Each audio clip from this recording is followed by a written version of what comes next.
Magbibitiw si Senador Ping Lacson bilang chairman ng Senate Blue Ribbon Committee na nag-iimbestiga sa issue ng flood control projects. Kahit magre-resign bilang chairman, nilinaw ni Lacson na hindi patapos ang laban niya kontra korupsyon. Hindi rin anya totoo na itinigil ang investigasyon ng Blue Ribbon dahil nabanggit na si late First District Representative Martin Romualdez at dating Congressman Zaldico. May unang balita si Mav Gonzales.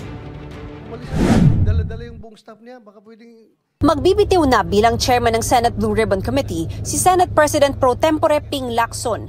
Batay sa pahayag mula sa opisina ni Lacson, gagawin niya yan matapos ipahayag ng ilan niyang kasamahan sa Senado ang kanilang pag-aalinlangan sa isinasagawang investigasyon ukol sa mga maanumalyang flood control projects. Naniniwala raw si Lacson na maayos niyang hinawakan ang mga pagdinig ng Blue Ribbon Committee. Pero meron aniyang nanggugulo. Gayunman, ibang usapan daw kung ang dismayado sa komite ay mga kapwa-senador. Kung mayroon sa kanila walang tiwala, then hindi naman ako ganun kamanhid para hindi ko maramdaman yon dahil nga nakapag-express na sila ng disappointment. Opo. At kung ang dahilan ay dahil meron nasa sangkot, meron mga pangalan ng aking mga colleagues na nababanggit. Sabihin natin, dating Senate President Escudero, si Senator Estrada, Senator Villanueva. Ang tingin nila, bakit ang pinupuntirya, rightly or wrongly, at sasabihin ko, false yung narrative na nasusundan na pinupuntirya ko lang yung aking mga kasamahan at iniiwas ko doon sa sinasabing mismo mga arkitekto ng lahat ng ito na sina dating Speaker Romualdez at dating Congressman Zaldico. Well, I'm telling you, that's a false narrative. Sabi pa ni Lacson, walang katotohanan ng alegasyon ng netizens na itinigil umano ang investigasyon ng Senado dahil nabanggit sina dating House Speaker Martin Romualdez at dating Ako Bicol Party List Representative Zaldico at ang anilay pagdiin ng komite sa mga senador na idinawit ng resource person sa flood control kickbacks. Pinabulaanan din ni Lacson na nagpapapogi siya sa mga pagdinig. Last term na raw niya ito, hindi na niya kailangan ng political capital. Para sa bayan na nga lang ito, parang ito na lang yung balik utang na loob ko sa pagkatagal-tagal ko ring na ginugol na panahon bilang public servant, mga basing na nakukuha ko.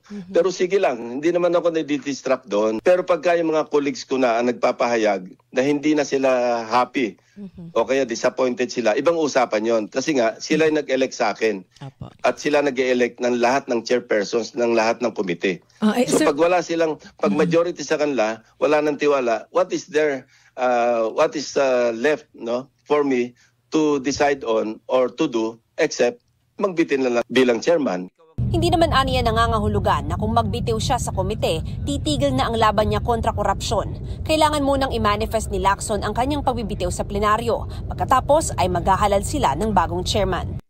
Bago inanunsyo ang pagbibitiw, kinansela ni Lacson ang pagdinig ng Senate Blue Ribbon Committee ukol sa katiwalian sa flood control projects na nakaschedule ngayong linggo dahil nakiusap aniya si Senate Finance Committee Chairman Senador Win Gatchalian na i-prioritize ang budget deliberations. May hinihintay din daw silang dokumento galing sa ibang ahensya.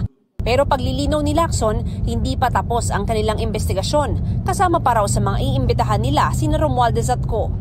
Pinatawagan ko yung DOJ kung totoo bang merong tell-all affidavit yung mga diskaya.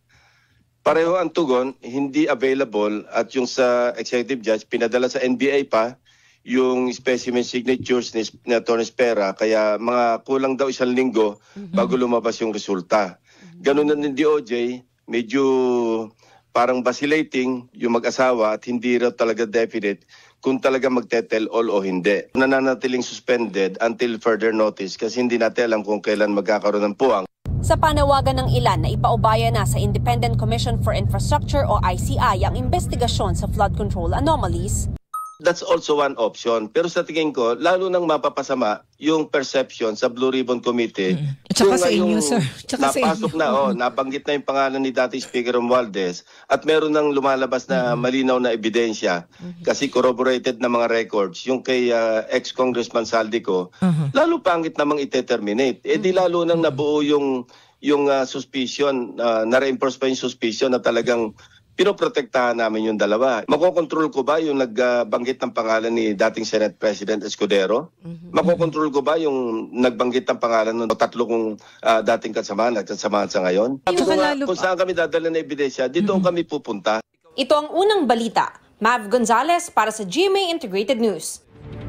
Gusto mo bang mauna sa mga balita? Mag-subscribe na sa GMA Integrated News sa YouTube at tumutok sa unang balita.